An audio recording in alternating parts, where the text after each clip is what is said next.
नमस्कार. आजचा एकदम इंटरेस्टिंग विषय आहे. तो विषय खाण्यासंदर्भातला आहे, परंतु ते करिअर आहे. तो विषय आहे स्ट्रीट फूडचा. जर आपल्याला व्यवसाय करायचा असेल तर स्ट्रीट फूडचा व्यवसाय करण्यासाठी कोणत्या परवानग्या लागतात आणि कोणत्या गोष्टींची पूर्तता आपल्याला करता येते. म्हणजे एखादा ठेला असेल, एखादी हातगाडी असेल, एखादं टपरी चालू करून आपल्याला काही व्यवसाय करायचा असेल, ज्याला आपण स्ट्रीट फूड म्हणतो. हल्ली त्याला खाऊ गल्ली असा शब्द आहे. आज आपण पाहतो की गरीब असून, मध्यमवर्गीय असो अथवा श्रीमंत असो, अथवा अतिश्रीमंत असो, या खाऊ गल्लीचा मोह प्रत्येकाला पडतो. आणि एका बाजूला महागडे पदार्थ हॉटेल्स, रेस्टॉरंट्समध्ये मिळत असताना सुद्धा स्ट्रीट फूडवर तिथे जाऊन पदार्थ खाण्याचा आनंद, तिथे कच्ची दाबिली असेल किंवा पाणीपुरी असेल किंवा भेळ असेल, वडापाव असेल, अशा पद्धतीचे पदार्थ खाण्यासाठी, चायनीज असेल, तर यासाठी अनेकांची झुंबड उडलेली असते.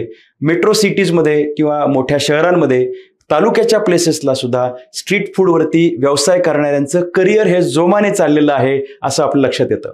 त्यामुळे रस्त्यावरती चहा विकणारा व्यक्ती असेल किंवा रस्त्यावर उभं राहून कोणत्याही प्रकारची खाद्यपदार्थाची विक्री करणारा व्यक्ती हा उत्तमपणे करिअर करतोय असं निदान पाहणाऱ्यांना वाटत असतं.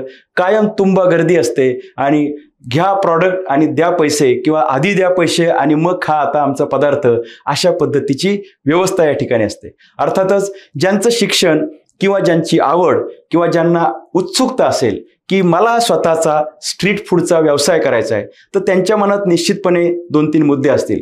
पहिला एक मुद्दा असतो की याला भांडवल जरा कमी लागतं. म्हणजे कमी भांडवलामध्ये आणि मूव्हिंग प्रॉपर्टी आहे, अचानक काही गडबड झाली तर ते आपल्याला हलवून दुसरीकडे घेऊन जाता येऊ शकतं, अशी पण व्यवस्था त्याच्यात असते. कमी भांडवल लागतं असा अंदाज आहे. परंतु सगळ्यात महत्त्वाचा मुद्दा आहे तो म्हणजे याला काही डॉक्युमेंटेशन लागतं का? कारण डॉक्युमेंटेशन नसेल तर मात्र तो व्यवसाय अनिश्चित आहे आणि अनेक वेळा कारवाया सुद्धा होऊ शकतात. मग कारवाई होऊ नये असं वाटत असेल आणि हा व्यवसाय सुरू करताना अडचण येऊ नये अशी जरी अपेक्षा असेल, तर काय काय गोष्टी आहेत ते आपण पाहूयात. म्हणजे ह्या करिअरबद्दल, उद्योजकतेच्या या करिअरबद्दल आपण पाहिलं की मग अनेकांना याच्यातून दिशा मिळू शकते आणि स्वतःचा व्यवसाय ते चालू करू शकतात. तर आपण पाहूयात की कोणत्या कोणत्या पद्धतीच्या कागदपत्रांच्या पूर्तता आपल्या कराव्या लागतील. तर सगळ्यात पहिल्यांदा लागतं ते म्हणजे food licence. FSSAI, food safety and standards authority of India. आता हे लायसन प्रत्येकाला अपेक्षित आहे.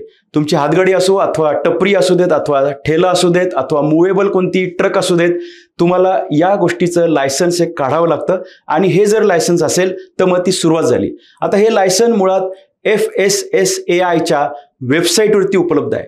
12 लाखापेक्षा कमी उत्पन्न जर याच्यात उलाढाल असणार असेल तर आपण याचं बेसिक रजिस्ट्रेशन केलं तरी सुद्धा चालू शकतं. आता आपण पाहूयात की फूड लायसन्स काढण्यासाठी कोणते डॉक्युमेंट्स आपल्याकडे असणं अपेक्षित आहे. पहिली गोष्ट आहे ती म्हणजे आधार कार्ड. एक प्रकारे पत्ता आपला जो आहे त्याचा पुरावा. आधार कार्ड आणि संबंधित एखादं 2 डॉक्युमेंट ॲडिशनल असतील तर ती पुरेशी आहेत. दुसरा मुद्दा आहे तो म्हणजे व्यवसायाचं स्वरूप काय आहे त्या संदर्भातलं डॉक्युमेंट आपल्याला दाखल करणं किंवा सबमिट करणं गरजेचं आहे. आणि तिसरी गोष्ट आहे ती म्हणजे हायजीन आणि स्वच्छते संदर्भातला आपला त्याचा जो काही पुरावा आहे किंवा त्याबद्दलची जी त्या पूर्तता आहेत त्या गोष्टींची आपल्याला एक प्रकारे प्रिरिक्विजिट पूर्ण करावं लागेल. म्हणजे स्वच्छता या विषयातला मुद्दा अनेकांसाठी महत्त्वाचा आहे आणि तो प्रत्येकाच्या हेल्थशी संबंधित आहे. तुमचा राहण्याचा पत्ता आणि त्यासोबतच व्यवसायाचं स्वरूप, या गोष्टी आपल्याकडे जर असतील तर फूड लायसन्ससाठी अडचण येणार नाही. तर हे स्वच्छतेच्या प्रमाणपत्रानंतर आपण वळूयात की आता अजून कोणत्या गोष्टींची पूर्तता करावी लागेल. तर ती नगरपालिका असेल, स्थानिक स्वराज्य संस्था असेल, ग्रामपंचायत किंवा महानगरपालिकेची जागा असेल, तर ज्या ठिकाणी आपण आपली गाडी उभी करणार आहोत, आपण स्ट्रीट फूडवरती त्याचा वापर करणार आहोत, तर ती आपल्याला अधिकृतरित्या अलॉट करण्यात आलेली असायला पाहिजे. आणि हे अलॉट करण्यात येणं हे सुद्धा एक प्रकारची कागदपत्रांची पूर्तता आहे आणि ते आपण पाहूयात की ते कसं मिळवता येतं. यासाठी सुद्धा आपल्याला आपलं ओळखपत्र म्हणजे आधार कार्ड आपल्याकडे असणं अपेक्षित आहे. आपला रहिवाशी असल्याचा पुरावा म्हणजे पत्ता जो आहे तो अपेक्षित आहे.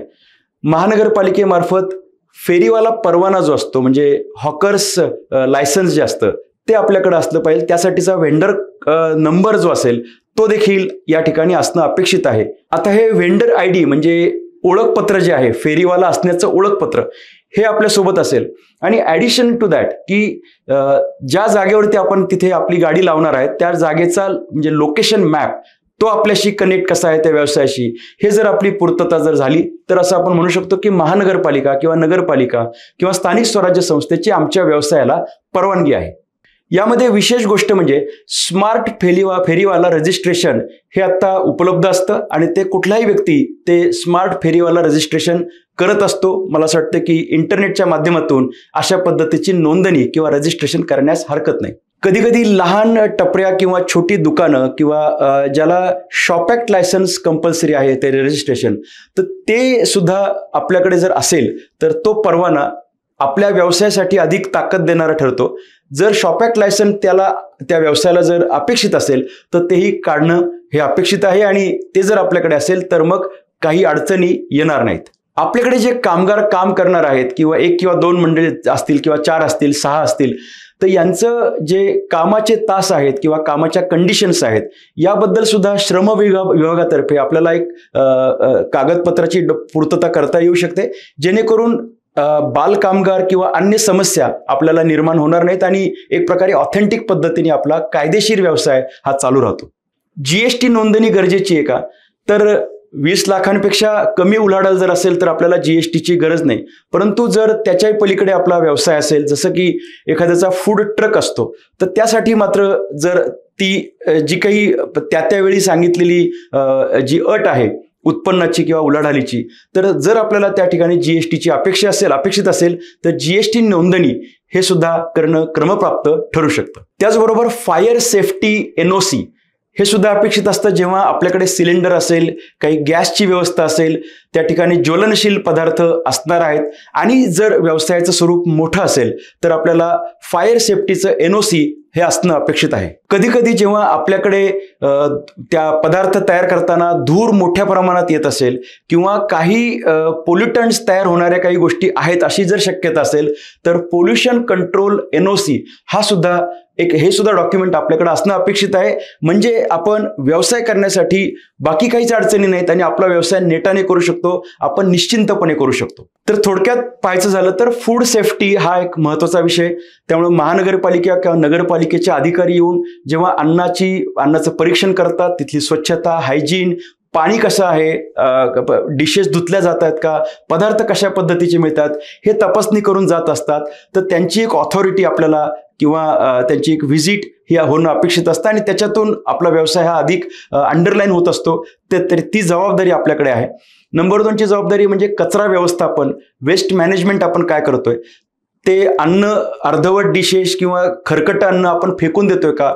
त्यामुळे अन्नाचं व्यवस्थापन आणि वेस्ट मॅनेजमेंट हे आपल्याकडनं जर नीट होत असेल तर त्याचे देखील आपल्याला एक त्याची नोंद गव्हर्नमेंटच्या अधिकाऱ्यांकडे होत असते. तर तो एक आपल्यासाठीचा एक पुरावा असतो.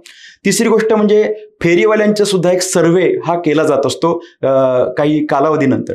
तेव्हा हा सर्व्हे जर होत असेल आणि त्याच्यामध्ये आपली नोंदणी आपसुकच जर झाली असेल तर ते आपल्यासाठी अधिक फायदेशीर असतं. शाळा किंवा हॉस्पिटल्सच्या जवळ आपला जर व्यवसाय असेल तर त्या ठिकाणी व्यवसाय करत असताना काही विशिष्ट काळजी घेणं किंवा एखादी अधिकशी परवानगी काढणं अपेक्षित असतं. जसं की तुम्ही जो व्यवसाय करताय त्याच्या जवळ एखादं धार्मिक स्थळ आहे तर त्या दृष्टीने काही गोष्टी जर बंधनकारक असतील तर त्या दृष्टीने सुद्धा आपल्याला काही डॉक्युमेंट्स घेणं कंपल्सरी असतं. एखादं डॉक्युमेंट जर आपल्याला सुचवण्यात आलं तर ते आपण निश्चितपणे घेतलं पाहिजे. तर मित्रांनो, अशा पद्धतीने स्ट्रीट फूडचा व्यवसाय करायचा असेल तर शासन जे सांगेल त्या पद्धतीने आपल्याला डॉक्युमेंटची पूर्तता करणं अपेक्षित आहे. या पूर्ततेमागचा हेतू एकच आहे की तुमचा व्यवसाय तुम्हाला निश्चिंतपणे करता यावा. त्याचबरोबर तुमच्या हातगाडीवर किंवा ठेल्यावरती किंवा टपरीवरती जे लोक काही खातील तर त्यांचं आरोग्य देखील महत्त्वाचं राहील. त्यासोबतच शहराचं नियोजन, शहराचं व्यवस्थापन, त्याची स्वच्छता याला कुठेही बाधा येणार नाही, ट्रॅफिकला तुमची समस्या होणार नाही, या सुद्धा गोष्टींची काळजी घेतलेली असते. त्यामुळं या गोष्टी या जर कंपल्सरी असतील तर त्या कंपल्सरी केल्या तर मग इन्व्हेस्टमेंट करून मग तुम्हाला तुमचा व्यवसाय हा चालू करता येतो. काही परवानग्या ह्या बिफोर असतात, काही परवानग्या ह्या दरम्यानच्या काळात म्हणजे डॉक्युमेंटेशनच्या पूर्तता करायच्या असतात. हे जर आपण केलं तर स्ट्रीट फूडचा व्यवसाय हा उत्तमपणे चालवता येऊ शकतो आणि यशस्वी होता येऊ शकतो.